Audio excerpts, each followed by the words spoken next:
Hi, welcome back to How to Pete and our resurrection of the Ute, part 6. If it's your first time, welcome. What we're going to do today is we are going to talk about what might be the cause for all the problems that we're having with this car. The deeper I dig, the more things are coming up. So what we're going to do is I've scanned it and I want to show you what the scanner is showing. Okay, now sorry for the reflection, but that's the best I can do. Okay, now we have several fault codes,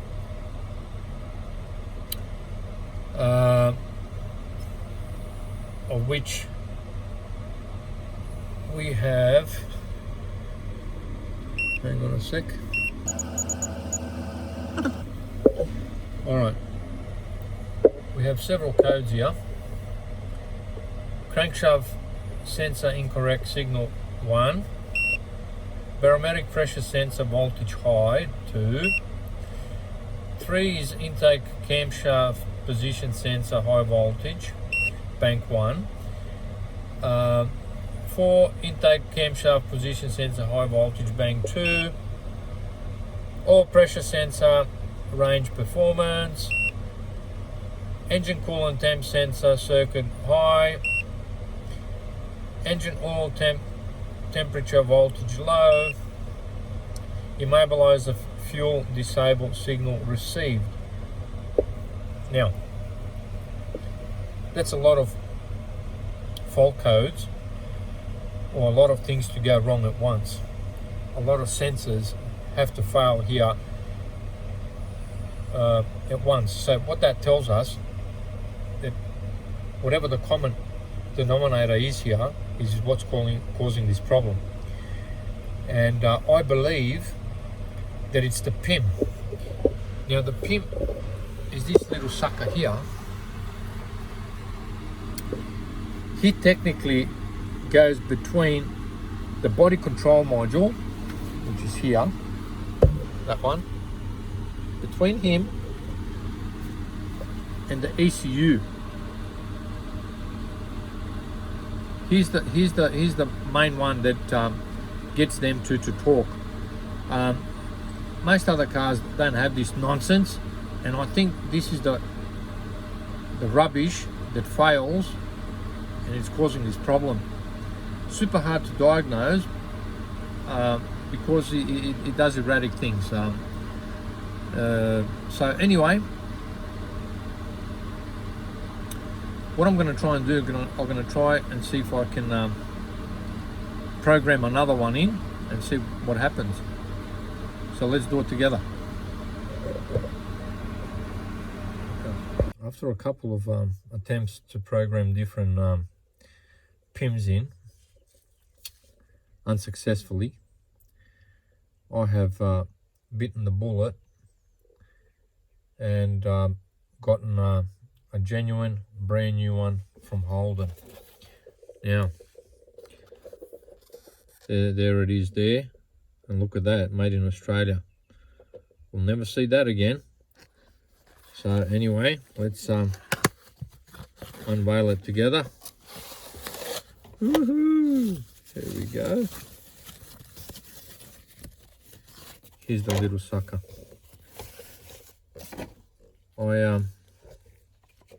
I'm hoping that that's all it is. And after installing this little baby, we would have fixed a problem with this car. So let's do it together. Let's scan the car and turn the ignition on. Oops, pressed the wrong button already. There you go.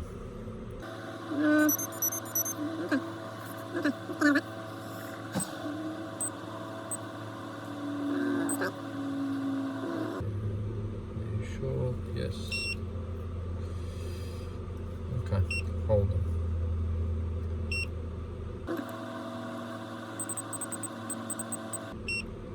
(2006) VZ.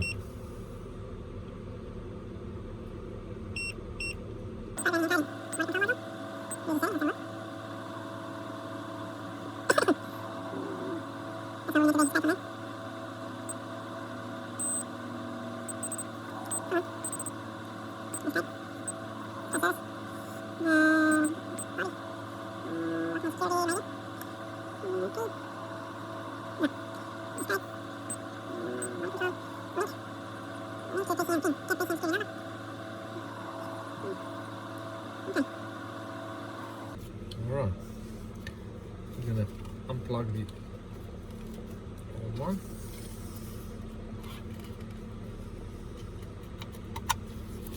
Here's the old one. Here goes the new one. Here goes nothing.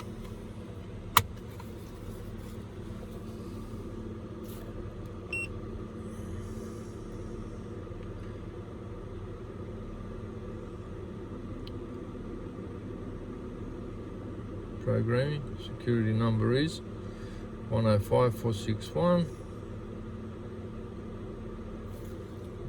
Okay.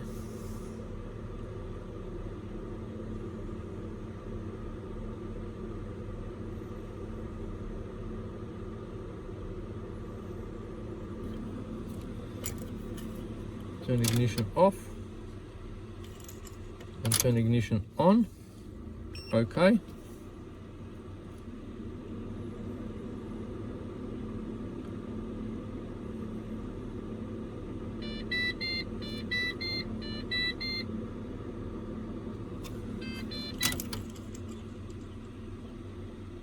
Turn ignition off. Okay. Wait 15 seconds. Turn ignition on.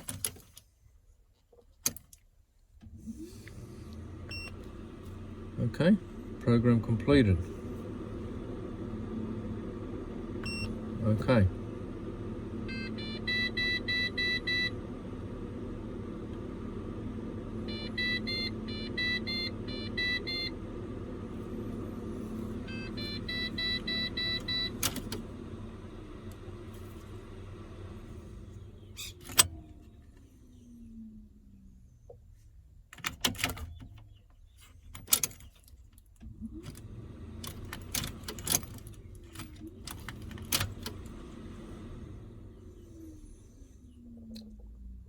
Program completed.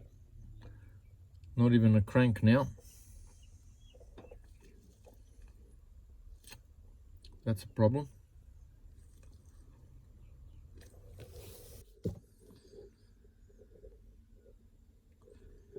Okay. After programming in several different ways, the first part in the video where I program the module in is actually wrong. That's the second part to the programming.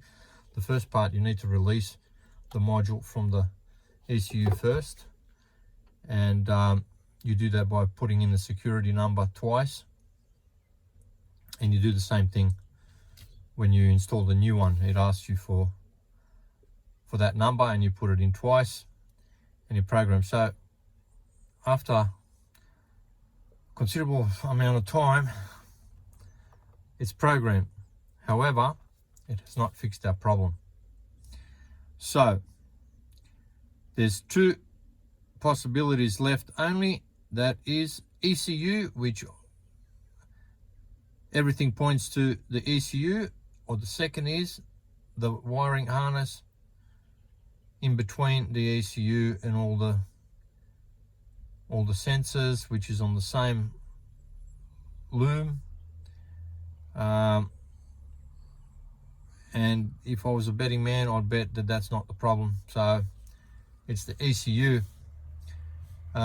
Getting another ECU, I think, is going to be near impossible.